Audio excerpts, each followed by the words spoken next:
Okay. Thank you, Carol. Thank you, everyone, for coming out. Thanks for the intro. I'm a little bit bashful. I think if there is any one trait that you need to do these projects, it's just patience and simply enduring it. So I think the Shanghai Financial Center I started in 2000. So it's been about 15 years of doing this type of building. When you get to do one, it's very unique. When you do two, you begin to compare them with each other. When you do three, I think you begin to see themes that are common throughout this typology. So it actually becomes a building type which we can begin to examine, dissect. So I begin to see these buildings along evolutionary terms. Okay? This skyline actually is an ensemble of KPF tall buildings. We tend not to like to show this image too much because it doesn't really form a city, but what's interesting about this is it actually clusters our tall buildings according to geography. So you see the US on the left, Asia in the middle, characterized by much larger, taller buildings, and you get Europe where you get these slender towers which are basically dictated by right to light, so that sort of governs their dimensions. So differences in context, whether it's climatic, or in the case of Europe, it's actually based on legal measures, right? It actually influences and changes the typology of the high-rise. It's one of my favorite sketches, and it's not the sketch of an architect. This is Charles Darwin's sketch, okay, as he described the theory of evolution. So again, it's the idea that this building type is not a one-off, but we're beginning to see its predecessors, and sort of by looking backwards, we can begin to extrapolate where we think will be the future of the Supertall. Okay, that being said, I think there is a commonality throughout time and throughout all cultures in terms of human beings' fascination with tall. And I'm not sure what it is, but it could be that way back when, pre-evolutionary days, height represented safety. That might be one way to look at it. So we're somehow naturally attracted to height. And you go through time, and regardless of material or intent, this is in Burma, Islam. So I think first it was the religious institutions which built high. Now going to Venice, you begin to get domes as the construction technology begins to increase. London, so then now the religious symbol get replaced by government symbols, and then bringing it to the new world, and now it's become commerce and capitalism, which then gets exported and reaches maturity in China. So you can see it's everywhere there is this natural fascination with height. Okay, now as height progresses, I also want to sort of stress the importance that the nature of the building changes. The analogy I use is of birds. So these are all birds, okay, but they're uniquely suited to perform in the habitat at which they dwell. So you get the ostrich, okay, which is designed for the 0-0 elevation, right? So it doesn't fly, it doesn't swim, but it runs really fast. That's supposed to be a penguin down there. So it's designed to swim really fast. So its habitat is actually at the -500. And then the eagle, which excels flying at height. So the same notion that as a building gets taller, it's not necessarily just a matter of scaling, but something inherent about it needs to change. Okay, and then if we look at then the trajectory of the former world's tallest to the current world's tallest, it's actually someone superimposed the Burj Khalifa onto the skyline of Manhattan just so you can get the direct comparison. You can see how far we've come in terms of the height, in terms of the technology, in order to achieve the height. Okay, but while that's going on, I think there's an interesting issue, which is how much of this height is necessity. Specifically, the council did a study which they called vanity height. It's a vanity index. So how much, in this case of a bird, is the vanity aspect of the bird, and how much is the density part of the part of the bird that actually walks and moves, the useful part of the bird. Now, if you use the example of a peacock, the the feathers do serve a kind of useful purpose in terms of attracting, which I think same could be said of certain skyscrapers and the sort of additions of spires. It is like the feathers on a peacock. It does have some value in that sense. So it's really between a balance, okay, of vanity and density. Okay, and CTBOH, amongst other things that we do, we like to measure things. And so we measured the percent vanity versus percent occupiable. So it tends to be the Middle East is the greatest concentration of the vanity, with the number one vain building being the Burj Al Arab, which is that hotel in Dubai. Okay, but I wanted to talk about, as Carol mentioned, a couple of buildings. So this is in terms of the vanity barometer. They're very low in vanity. Okay, so KPF likes to show this chart. So SWFC and ICC. And when we designed them, they weren't necessarily designed and initiated in the era of sustainability. In other words, when sustainability really came to the forefront of people's thinking, right? So it's been kind of interesting to go back at these buildings and extract from them, I think, elements which are intrinsically sustainable. Okay, to actually look back at what did these buildings do that was good. For SWFC, I love it for its compact nature.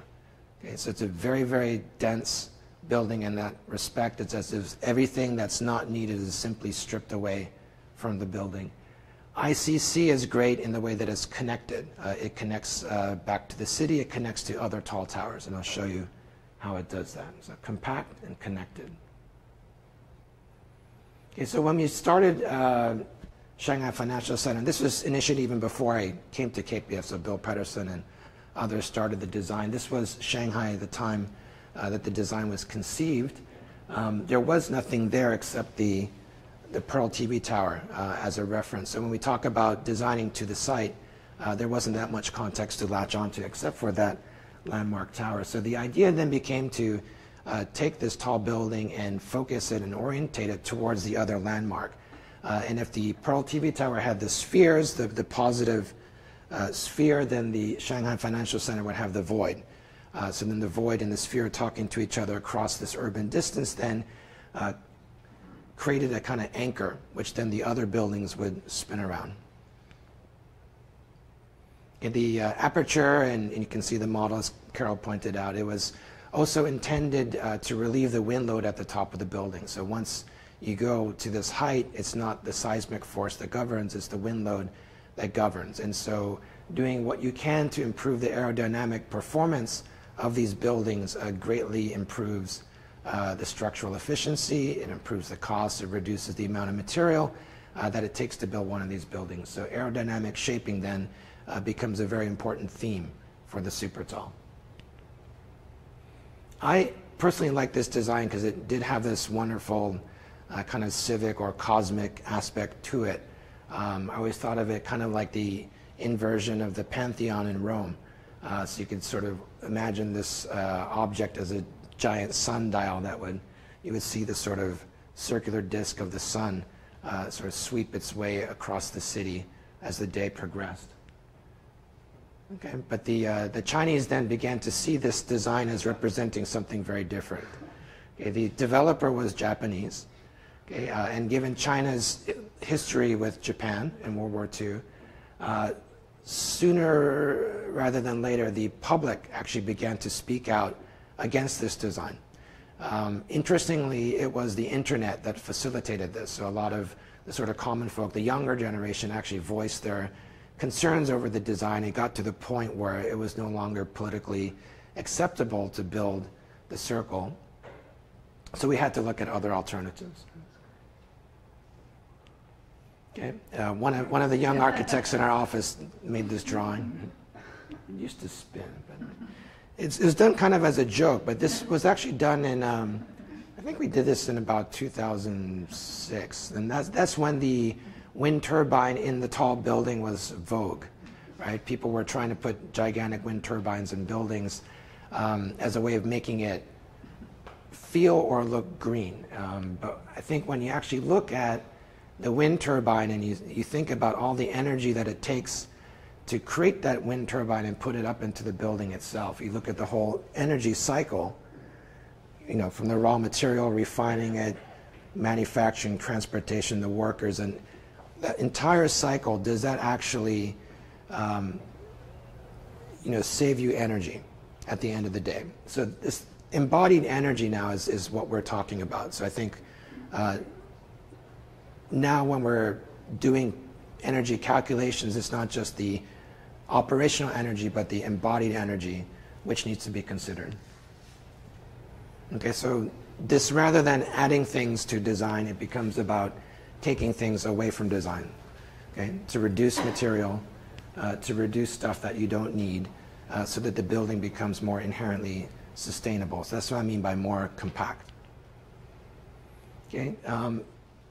Finally, I would say in the past several years, there's more reliable data in terms of embodied energy and what materials contain more embodied energy. Aluminum, I know the chart's hard to read, aluminum is on the far right. So aluminum has more embodied energy per cubic meter than any other commonly used building material. So it goes aluminum, steel, okay, and then actually cement, so it tapers down. Now the pie chart basically shows how the embodied energy is broken down by discipline. 42% of the building's embodied energy is directly controlled by the architect. Okay, facade and interior finishes. You know, I think architects always like to pass the buck on to the structural engineer, talking about reducing the size of the structure of the foundations, but actually the architect's responsible for you know, well over a third of the embodied energy of the building. Okay, so what do we do to reduce that? And that's why I'm advocating compactness. And so if you look at this building, it just looks remarkably compact. And in terms of its facade, it's very simple. It's glass. It has aluminum horizontals, 2 per floor, but something very minimal just to give it some articulation and a sense of scale. Okay, the whole form of the building is one of excavating or carving away at a pure square prism with these arcs. And what it does is it transforms the floor plate from a shape that's optimal programmatically. So it goes from office at its base to a hotel at the upper third to an observation deck at the top.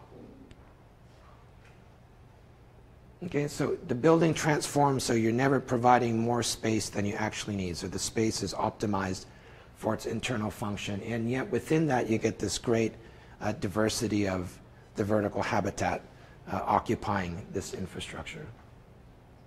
Okay, and then crowning it is the observation deck in its final arrangement, only 6 meters wide. So basically at the top, all you need is view. You don't actually need the floor space. So that, again, the example of how this building sheds whatever it doesn't need to achieve compactness. And here you can see it on its side together with the structural model. We work with Les Robertson on the structure. This, also just to go back to this, I think is another aspect for me of compactness, which is the degree to which the architecture and the structure, and by extension all the mechanical systems, begin to align. They become synchronized. So if you imagine, the closer that they stick together, the more energy efficient that system will be, because you're not wasting any space, say, between the architecture and the structure. Okay, and then there you can see the final building with the lights turned on, so you can see the relationship of the structure to the form. Okay, it's also an extremely resilient structure. So before we were talking about resiliency, and actually this article was published just a couple weeks after 9/11 by the Wall Street Journal, talking about the next generation of skyscrapers, which would be designed safer, and sort of structural levels then would house refuge floors and things that we didn't have before in this country, that actually I think we still don't have in this country, okay, but are practiced in many parts of the world to improve the safety of supertalls. Okay. But what these refuge floors do is they set up a kind of nice modularity to the building. Okay, there's a repetition to it, so one can begin to take this supertall and really conceive it as a series of 15-story buildings modules that are stacked on top of each other. Okay, and that's a photograph of the building going up, and you can see the modularity of that. Even though the form tapers and is quite sculptural, you can see inside it's a very rational system. Okay, and then you see the final result as intended. Even though the shape of the top changed to this trapezoid, still focused on the sphere of the Pearl TV Tower. Okay. Now to go to ICC. So I mentioned SWFC as a building itself was extremely compact. ICC is about connectivity. Okay? So ICC is on the left, and IFC, okay, someone was not too creative about the naming, okay, is on the right. Now these are actually owned by the same client, Sun Hung Kai. So they wanted very clearly to have these two lighthouses on opposite sides framing the entrance to Victoria Harbor. Now the whole reason ICC can exist, okay, is there's a subway line that's going directly under these two towers. So although they look, you know, like physically separated, they're actually only 2 minutes apart. So Kowloon becomes then an extension of central Hong Kong, which, as you can see in this photo, is extremely congested. Now, by extension, next to ICC, they're going to be building a high-speed rail line, which will actually take you to mainland China. So the idea of connectivity is taken even further. And you can also take the train to the airport. In 15 minutes. Mm-hmm. Okay, so now Hong Kong is a dangerous place to build, right? It's by the ocean, so it's subject to immense typhoons. So this building is also aerodynamically shaped in a way that's maybe less obvious than Shanghai Financial Center. So what this is showing is simply, if one were to test generic extruded plans of different towers, a triangle, a square, square with notched corners, how do they perform in the wind? The white circle you can see is the baseline. It says h/500. So regardless of the direction of the wind, circle will perform evenly all around. Something like the rectangle performs well when the wind is on the narrow side, but of course on the broad side would perform less well. So what we found is that a square with reentrant or notched corners performs almost as well as this circle. So it's the blue shape. You can see it basically takes the square, it makes the square into a circle while keeping the square, which obviously the developers like and the tenants like. Okay, so that very basic premise and tapering the top, flaring out the base, gave it enough aerodynamic improvements, okay, to resist these typhoon force winds in Hong Kong. Okay, but the real drama of the building, I think, occurs at the base. So the facades, 4 facades of the building are articulated as a series of shingles which cascade off the tower facade, and on the northern side connect directly to the transportation hub. So the very form of the building is one of connectivity, so it gestures to the train station. So it's the infrastructure, the vertical transportation systems of the tower, and tying them directly into the horizontal. So here you're inside that space we call the dragon tail, cascading down to the subway in section. Okay, and then by extension then from ICC, you can take this new high-speed rail line to Shenzhen in 14 minutes. Okay. Or by extension, 34 minutes can take you to Guangzhou. Okay, 14 minutes is a hell of a lot shorter than it took me to go from Midtown to here. That's for sure. So you can imagine this use of technology, especially high-speed rail, it challenges our conventional thinking about proximity. Right? So no longer is it about isolated towers. No longer is it about cramming towers together in this, you know, literally adjacent. But we can begin to disperse them out, okay, as long as they're each within their own sort of walkable community connected by high-speed, efficient transit. Okay? So it's a different concept of sustainability. So it's more of an ecosystem of tall towers. So again, and if I think we go to Shenzhen, so now we're looking at Ping An. So you can't see Ping An just by itself. You need to see it as part of this whole ecosystem of towers that are interconnected by high-speed rail. Okay, so the Ping An Tower itself is in Shenzhen. Shenzhen is the border between Hong Kong and mainland China. Okay, so it's a linear city that's stretched from east to west, basically running parallel to this small creek that separates capitalism from communist China. Now, Shenzhen was actually where they began their free market economy experiment. So it was the first free trade zone, and that's why it's boomed. So it's basically been about 40 years. Shenzhen has gone from a fishing village to what you see now. Okay, so like I said, you can't understand Ping An unless you're understanding why it's placed here, why it exists. This is actually a view of what's happening below the ground. The green vertical line, that's the high-speed rail line. The blues, those are the city subways. The Ping An site is this piano shape right here. Okay, and only when you begin to see that vast amount of infrastructure below grade do you understand how you can get this tower sponsored above the ground. Okay, if SWFC was more about compacting a form to make it efficient, this was more about pulling something into tension, I think, to achieve a similar degree of tautness or efficiency through tension rather than compression. And we actually, as we were fine-tuning the form, actually designing it kind of top-down and envisioning the form as a drape, so that the natural sort of consistency of the material of the building would drape down along its lines of force to reach the ground. I think that approach was taken so that the tower, even though it was really, really big and standing quite solitary in its context, could still feel very light. So it's basically poised in equilibrium, sort of stretched between the sky and pulled down by the ground.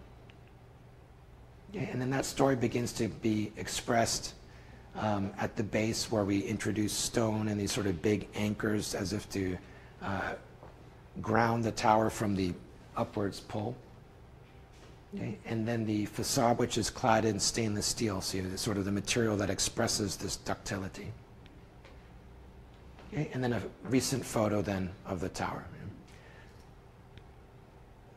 Okay, and then again you can see the concept we picked up from SWFC in terms of that synchronization between architecture and structure as a way of being very efficient.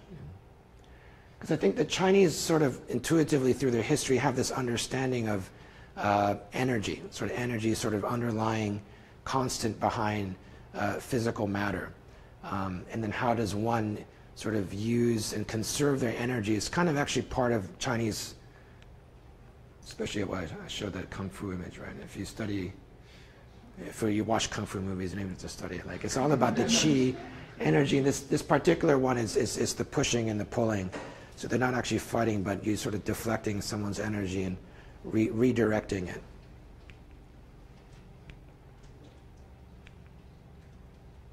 Okay, so in a way, I like that analogy about the push-pull in the Chinese martial arts, because it also describes the way that the high-rise building sort of counteracts the force of the wind. It doesn't it's not immobile, but it actually yields a little bit to the wind, so it absorbs the wind energy, it moves back and forth, it dissipates its energy that way. Okay, so that being said, we still did some of the same techniques. It was kind of a combination of what we learned at SWFC and ICC, so it has the reentrant corners, but we introduced tapering as well. We chamfered the corner at the top, domed the top so that the air flows over the top of the building quite smoothly. Okay? Now, doing all these things, it sounds subtle, but we reduced the forces acting on the structure by a third. So pretty significant. Okay, the other area where I think this tower achieves a lot of efficiencies in its core. Actually, Xing, you rendered this very nicely. So I was talking, Xing is on my team, by the way, at KPF, and so we were just talking about trying to get people more excited about cores, right? So as a design architect at KPF, people want to work on the massing, or people want to work on the facade. How do you make cores more exciting? And so I think we stopped talking about them as cores, and we start thinking of them as engines. Okay, so this is the dynamic part of the building. It's the part of the building that moves. This is the engine of the Supertall building.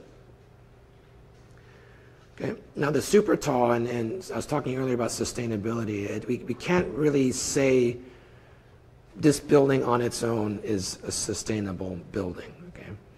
That's why I'm arguing for larger picture themes like density, compactness, connectivity. It's sort of a more holistic kind of sustainability.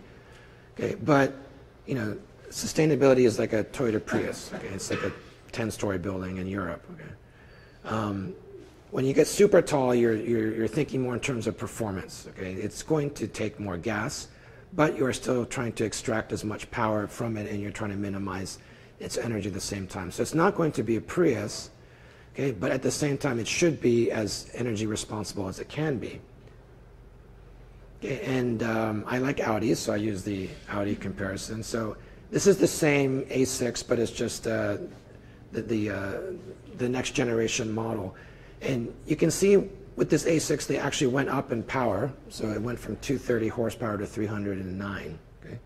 It got faster by 2 seconds on a 1 to 100. Okay? At the same time, the fuel economy went down. The fuel economy went up, so it uses less fuel. So it achieved more power, but with greater fuel economy. And how did it do that? And the answer is not so much in the weight, because the weight is nearly identical. Aerodynamics improved somewhat. Okay, but according to Audi, the biggest change was in its engine. Okay, so its efficiency was gained all by improving the technology of the engine, and I think that's what the kind of excitement I hope to build up with the younger architects and engineers is actually looking at the core and thinking of it in these terms. How do you create something dynamic and efficient that improves the performance of the building?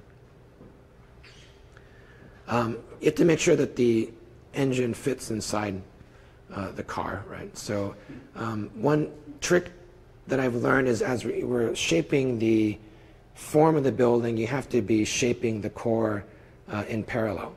So any of these moves that you do to aerodynamically contour the building, you need to be simultaneously kind of shape making the core.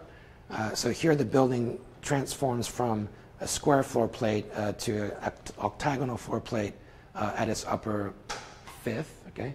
And then the core responds by actually indenting itself at the corners. So the core goes from a square to a cruciform to open up the space at the corner so we're not creating a pinch point.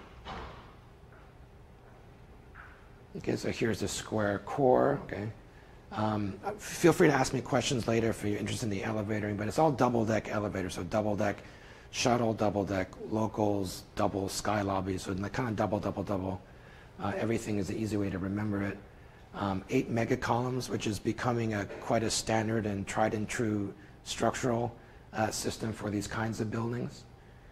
Okay, the trick was getting the structural connections into a part of the column without setting the structure too far from the glass. So we push the columns outboard so we can make that connection between the truss and the column, but keeping it tight to the glass. In this case, we actually push the columns out of the building, but I think that helped to contribute to the form as well. So the columns define the edges of the form.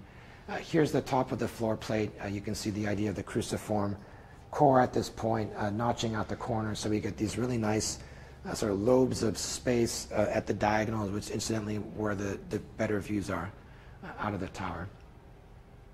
And then the spire at the top. Now, Carol said that this tower is going to be somewhere between 600 and 660, and that's the truth, because the design height is flexible, so the spire will be phased. And the reason it's going to be phases. The current height at 600 is capped by the Aviation Authority. So a lot of these instances in like why is SWC 492 or why is ICC 490, it's not set by technical reasons. It's set by some kind of political reason. So 492 was just the number that, you know, the mayor agreed with Mr. Mori because it was just like shy of 500, right?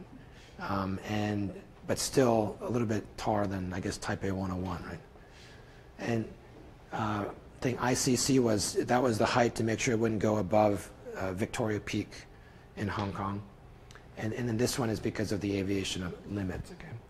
Now the hope though will be that they're going to relook at the aviation flight paths as Hong Kong and Shenzhen airports begin to merge. So effectively right now both airports are so large the flight paths are interfering with each other, so they're going to kind of work out their flight paths and hopefully in doing so relieve the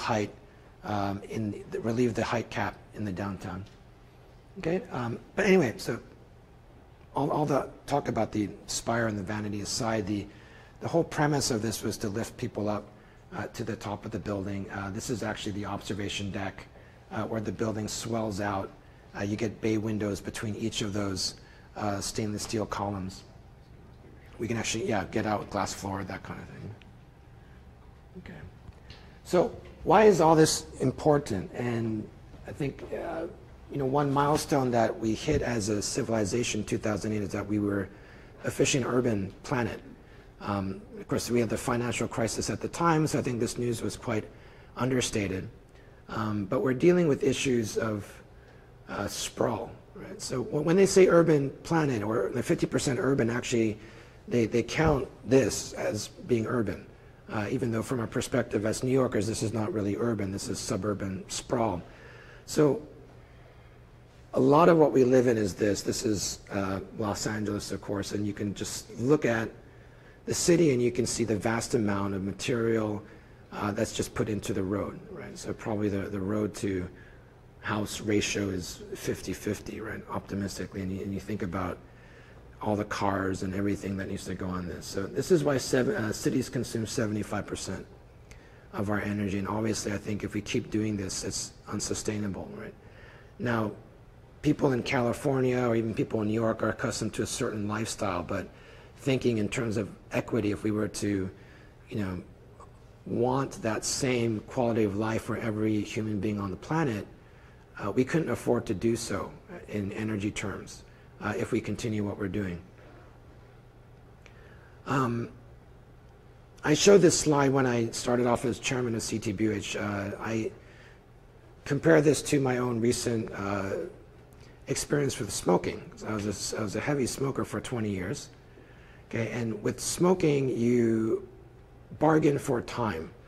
You're constantly bargaining. You're saying, I can smoke a little bit longer and I'll still be okay. Or at some point, someone's going to invent the miracle cure for cancer and I'll be fine, right? And I think in many ways, we're still approaching what we're doing in terms of our building and our energy use in the same way, right? So we're just bargaining for more time where we're hoping, Elon Musk is going to save the world with his batteries or something like that. Okay, but again, I think the analogy is very similar to smoking, that there is no magic cure, or we're not going to find that magic cure fast enough, so the only way to deal with this is to quit. Okay, we have to change our lifestyle. Okay, so part of what I'm trying to advocate at CTBUH and with the design work at KPF is this movement towards compact and connected cities. Right? And it doesn't mean we need to live in concrete jungles. Right? This is rated as one of the most livable cities in the world. This is Vancouver. And you can see it achieves a kind of density, but in extreme close proximity to nature. So this coexistence of the built environment directly adjacent to a natural environment at a density, I think, which is manageable, okay, but still very energy efficient, is, in my mind, one of the solutions to our current problem. And you can imagine then you have one Vancouver and you connect it with high-speed rail to another Vancouver, something like this. And what you're trying to eliminate is actually the in-between stuff. It's all that fill, that suburban sprawl that's sort of accumulated over the years, and the just maintaining the infrastructure of all that sprawl itself, I think, in energy terms is not sustainable. So thinking about it as actually retreating or reinvesting, reinvigorating into our cities, sort of reversing the trend of sprawl. It seems like we've actually made progress. One of my colleagues from university, I just learned this recently, I read in the paper, he did a study. He sort of takes satellite images of roads, and based on how many intersections the road has, is some kind of metric in terms of urban density. So in other words, if it's a four-way intersection, right, it's probably more that occurs in regular intervals, it's probably an urban condition. If it's a T-junction that's occurring once every 3 miles, you're probably in a rural or suburban condition. If it's a cul-de-sac, you're certainly in suburbia. So he basically just used a computer algorithm to look at all these satellite images and realized last year was the first year that it actually improved. Okay, so people seem to be more interested in moving back into cities. I think it has a lot to do with the younger generation, actually. I think there seems to be desire to want to live in the city, sort of sacrifice space for the convenience of the city lifestyle, shorter commutes. Right? More of the life is online, so you don't need as much sort of physical stuff. Okay? You can get a zip car as opposed to buying a car and then needing a garage for the car. So in this way, the technology and the internet is actually promoting, I think, also a move towards the cities in a positive way. Okay, but now if we're moving into these cities and everyone's moving to the cities, it does create a lot of congestion. We feel it here in Manhattan, Hong Kong. For those of you who've been to Hong Kong, you probably feel it even more. There is this desire then to want to break out of the city, or hopefully in the way that we design our buildings of the future, the building itself can begin to create opportunities for that pressure release. So we kind of take the bottle and we break it open. So it's this idea about what if buildings could breathe, which I feel is the natural evolution of the tall building. So the Supertall, I think, to date has delivered on the promise of compactness and density and connectivity, but where it really hasn't delivered is this idea of reconnecting us to the environment. And it's a difficult thing to do because the idea of porosity in air in a Supertall kind of runs counter to the wind force, right? The typhoon, the kind of harsh environment they'd actually experience high up. But nonetheless, to show you some buildings that we've been doing, which are quite interesting. This was done by my colleague Rob at KPF. This is Hai San Place in Hong Kong. This is the first platinum building completed in Asia, LEED platinum building. Okay? And the building actually has these large apertures in it, which allow the wind to go from one part of the neighborhood across to the other. Because we found that if we had just built a solid building, it would have actually disrupted the airflow. So it's, I think, both creating some beneficial spaces in the building for the building inhabitants or people who visit the building, but it also benefiting the neighborhood. And we found that this building actually improved the quality of the airflow of the adjacent neighborhood because it was generating these downdrafts. It was actually a beneficial downdraft. So as the wind hit the building, it sort of pulled down through these apertures and pulled air from that historic district across through the building. And so it actually improved the air quality in the neighborhood. Okay, and I think natural ventilation in the tall building is making a comeback for sure. And in certain places, China, for example, is actually legislated. Like you are obligated to provide natural ventilation in the tall building. And I'm saying it's making a comeback because it's only fairly recently, I think, like when they're doing the Seagram's building, Lever House, when buildings became sealed up. If you look at the Empire State Building, that was a naturally ventilated tall building. So it's not an impossibility. It's just we sort of forgot that buildings used to be naturally ventilated. Okay. This is a building that I worked on in Shanghai with also my partner Bill Louis back there. This is the Oriental Finance Center, and building looks very simple on the outside, okay, but it's actually a donut, and the hole in the middle is open to air, so it's an outdoor atrium, so it's not an enclosed atrium.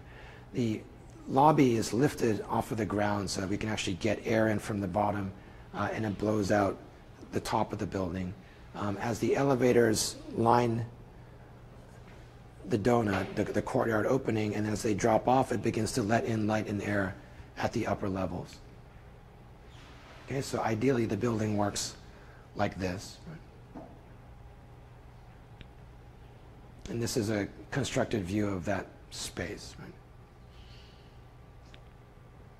Okay, so it speaks to a different DNA. So I think this is the evolution of tall.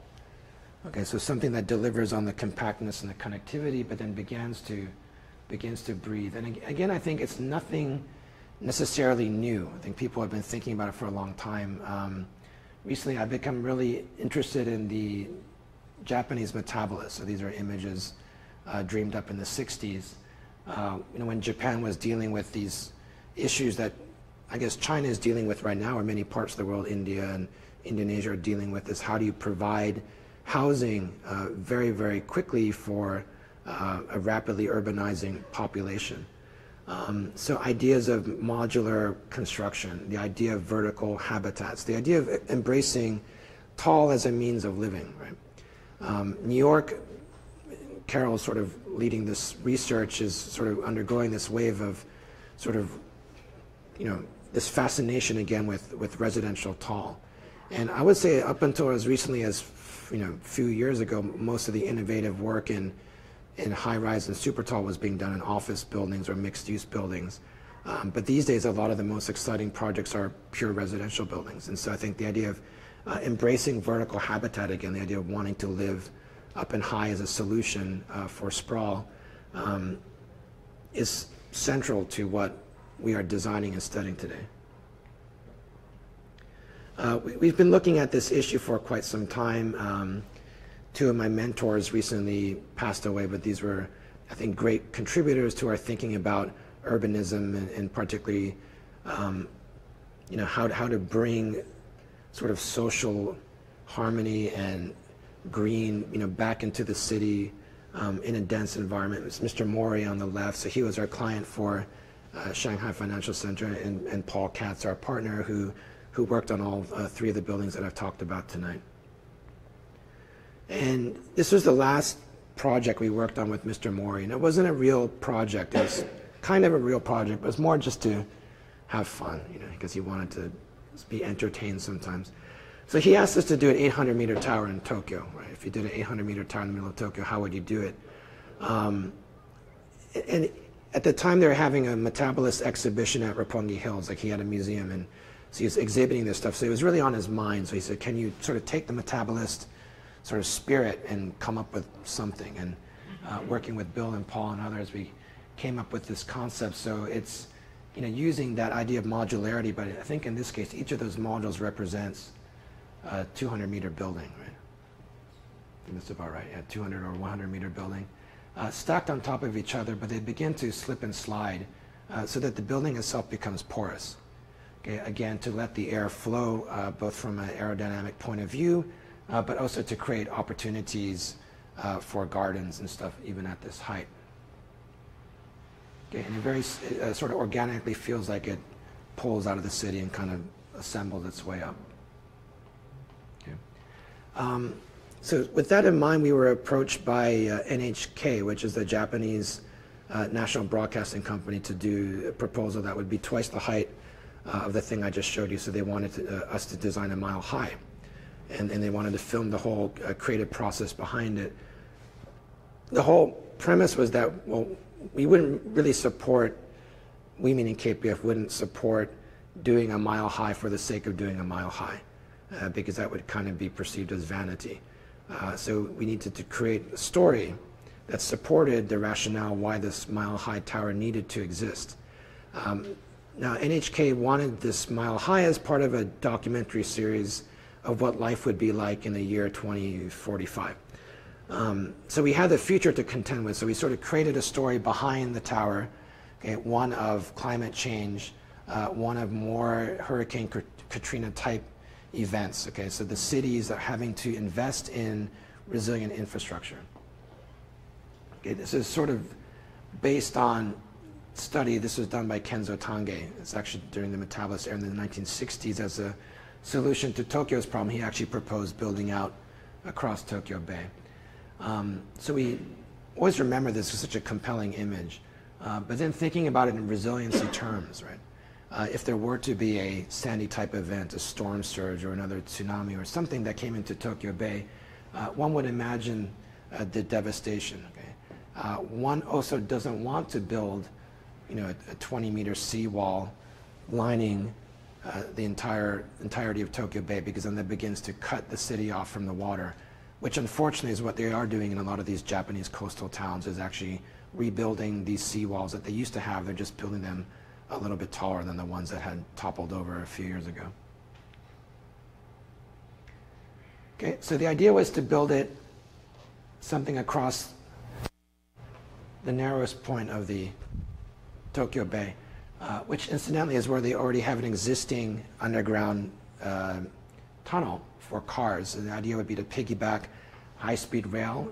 It would connect to Haneda Airport, and it would basically help us to create a loop around Tokyo Bay. Okay. At the same time, we would have this sort of seawall, in effect, that would span across the bay to prevent the tidal surge from coming in. And here's the proposal. Okay. But considering the amount of investment one would have to create the infrastructure to prevent the storm surge, and if any of you have seen like the London Thames barrier or what they did in the Netherlands, these are massive, massive infrastructural investments. And to do that at the scale that could span Tokyo Bay as infrastructure alone didn't seem to make sense. So the idea is to convert the infrastructure into real estate. Okay, so take those flood barriers, those seawalls that you need at the scale of which you would need, and just put a building on top of it, and then the building begins to pay for the infrastructure. It's not a concept that's new. If you look at, I was just looking at an image the other day of London Bridge, and it's like the Ponte Vecchio in Florence. It's got, retail and houses on top of the bridge. So you think about in the old days, they did that. Like they built the bridge, it was expensive, so they just let people build their shops and apartments on top of the bridge. Presumably that helped to pay for the bridge. But somewhere along the line, and maybe because as architects went one way and engineers went another way, that idea of combining architecture and infrastructure somehow got lost. Okay, I think working on the Supertall, where they begin to converge again, has got me thinking, well, maybe there's other opportunities for them to converge again, and this is one kind of scenario, right, where architecture and resilient infrastructure begin to combine. Okay, so it begins to combine with transportation infrastructure. Okay, it begins to combine with ideas about urban agriculture, freshwater harvesting. In Singapore, they took Marina Bay. It used to be part of the ocean. They reclaimed the land. They sort of put flood barriers, I guess, on one side of Marina Bay. Now it's become a freshwater reservoir. So it used to be saltwater ocean. Now it's freshwater reservoir, solving Singapore's freshwater problems, right? So imagine in the future, 2045, not only is climate change a problem, but freshwater and needs for freshwater become an issue. So actually converting parts of Tokyo Bay into freshwater. And most people know me, but I'm Carol Willis. I'm the founder, director, and curator of the Skyscraper Museum. If you haven't been here before for one of these programs, because I know I think most of you are architects or engineers, is that not right? Yes? Okay. Not an architect or engineer here? Okay. So the idea of this series, of which this is the subject of the Skyscraper seminars, is really to take advantage of the incredible talent and expertise that we have in New York, because if New York invented the skyscraper, or maybe Chicago, but Americans invented the skyscraper, now it's our export to the rest of the world. And we had the idea, well, really through the whole history of the museum, and I think probably that screen over there is really the genesis of these particular evenings. You can see in the corner Bill Pedersen talking about his design for the Shanghai World Financial Center, which we're also going to hear about tonight from David, maybe with a little more nuts and bolts than Bill talked about at the time. But Bill gave that talk for us about, I think, in 2009. In a larger forum, it was at Baruch College, and a couple hundred people in the audience, and we tried very hard to put together big events that brought together the entire team of architect, engineer, developer, in order to kind of fill out the spectrum of the design problem for a single building. But it's terribly hard to do a large talk and get everybody into an auditorium. So we thought, wouldn't it be great to be able to just use our space and have intimate evenings where we talked about one building or several buildings. So this was really the beginning of the Skyscraper seminars, which we're going to continue pretty much every month and explore one building in depth or several buildings or an architectural idea. And we hope that, especially those of you who are in the downtown community, can just walk over and take advantage of really the incredible opportunity that we have to tap into what the talent that's here in New York. And so Bill talking in quite a few years ago about his design, especially the design that you see right next to it in the case in this exhibition, which is called 10 Tops. So it's not a top 10 list of tallest buildings, but it's all the tallest buildings of 100 stories or more and what happens at the top was the subject of this exhibition. And this is, I'm going to segue in a moment more directly to David, but this is one of his non-design issues about his civic and professional identities, as I think most of you know, is as the chairman of the Council of Tall Buildings and Urban Habitat, the new chairman, and the very active and I don't know, aggressive is the wrong word, but aggressive in terms of the amount of time that you steal from your schedule in order to do these professional events and to bring the professional community kind of up a level in terms of sharing information. And well, that particular model we put together in the exhibition because it represented an early version of an idea of top, and I think you all know the story of the round image and the rising sun and the reason that the design was changed. David is here to talk about 3 buildings that are in this exhibition. So we figured 10 buildings out of the 24 buildings around the world that are called 100 stories or taller. That began with the Empire State Building as in 1931 as the first building that's the equivalent of 100 stories, to mostly 21st century buildings that number currently 24 and will probably be joined by quite a number of KPF buildings in the coming years. But 3 of those are the subject tonight of ICC, International Commerce Center in Hong Kong, the earliest of, I guess, of the buildings with which you've had an intimate relationship. The Shanghai World Financial Center, that one. And I was noting when I was just kind of writing notes out, looking at your bio and the number of vertical feet that these buildings represent. 490 for ICC, 492 for Shanghai World Financial Center. So I'm going to be asking you a question like, what's special about 490 in terms of the economics or whatever of super tall buildings in Asia?